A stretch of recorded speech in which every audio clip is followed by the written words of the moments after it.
these are just a series of slides. I had this one because it's an old Chinese proverb and it's as true as ever. When you drink water, remember the source.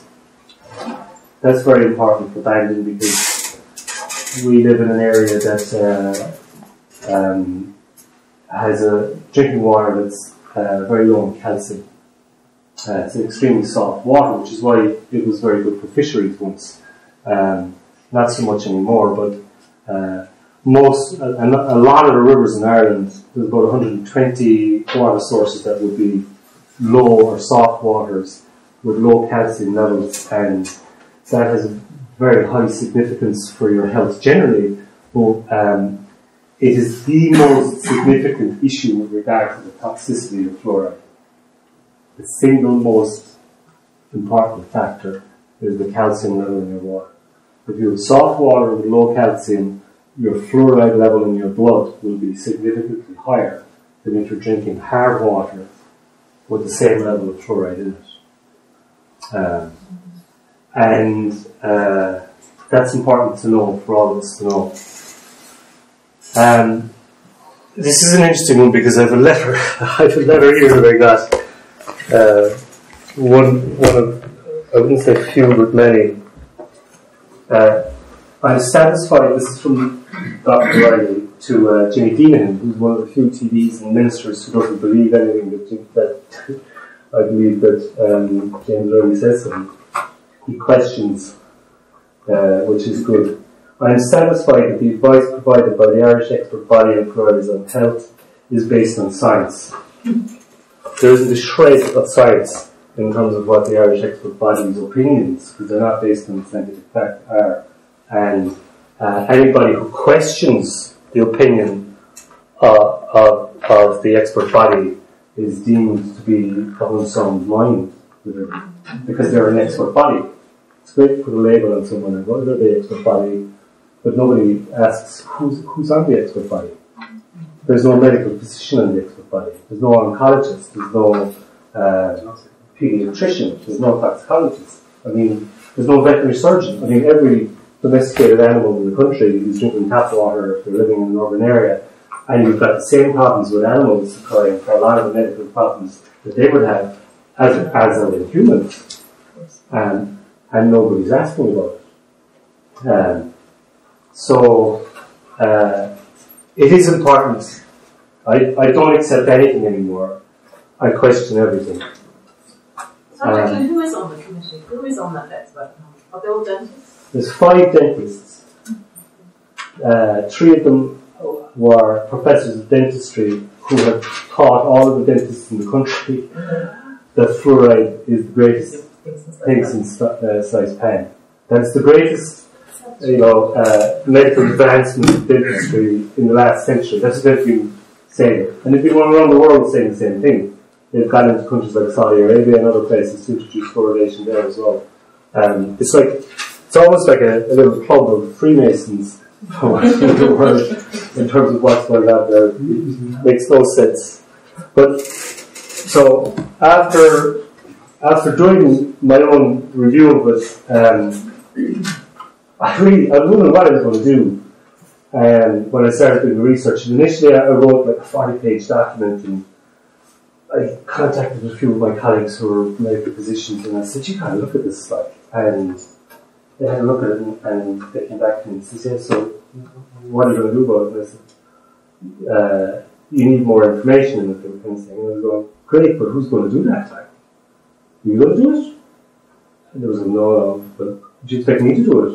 So it's like, I ended up being left with the ball in my hands permanently, literally, in terms of compiling the data. So I started looking at the human toxicity, and when I finished that, I kind of went, well, we also have to look at the environmental impact, because we've been putting 250,000 gallons of hexafluoric acid diluted with water into our water supply every year for 45, 50 years.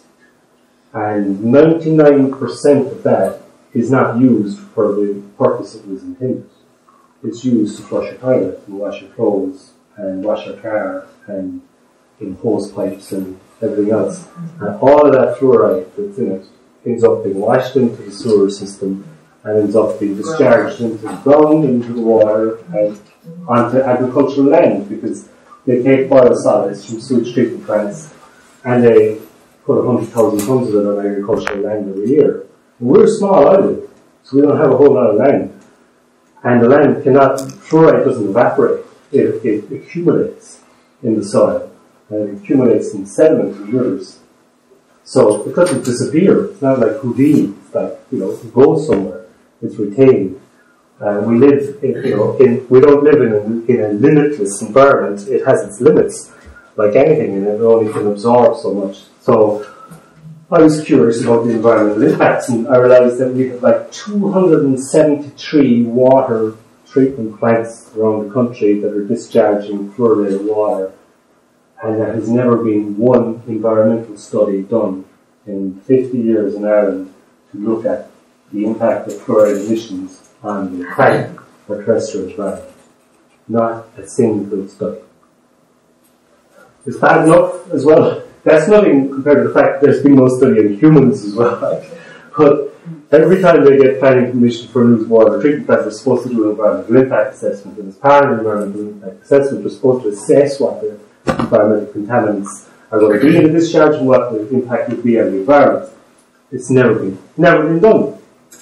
There's complete breach of environmental impact regulations. So when I wrote to the EPA about this, they didn't want to know about it. They went back to me and they said, our only duty as the National Environmental Protection Agency in Ireland is to enforce the water fluoridation standard. And I kind of went, sorry? How do you mean? You're the Environmental Protection Agency.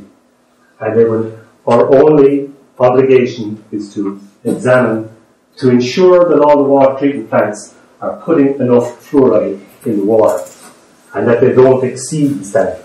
Their job is not to look at the environmental impact or the human risk impact. Of course it is. They came out with statements 2 years ago with regard to the biological impact of lead in drinking water. We still have significant amount of lead drinking water pipes around the country, and consumers who live in those areas are exposed to lead in drinking water. So the EPA brought in enforcement orders against Cockwood Council and a number of other local authorities around the country demanding that they remove the lead pipes in public water supplies around the country because of the risk to consumers. Now what's the difference between that and water fluoridation? Especially when the chemical that we use in drinking water leaches lead from pipes and from fittings. It acts as an acid. So you're increasing the exposure for people in areas or people who are living in old houses that have old lead pipes and stuff like that to lead, which is a neurotoxin and it's also a carcinogen. So, but the EPA didn't want to know about it. So I refused to accept their position on that, and I emailed them every week, and I got an email. So I was getting no response at all, and then suddenly I was getting a response from the executive assistant of Laura Burke, the head person in the EPA, thanking me for it. That's it. I kept getting these emails back on, thank you for your correspondence.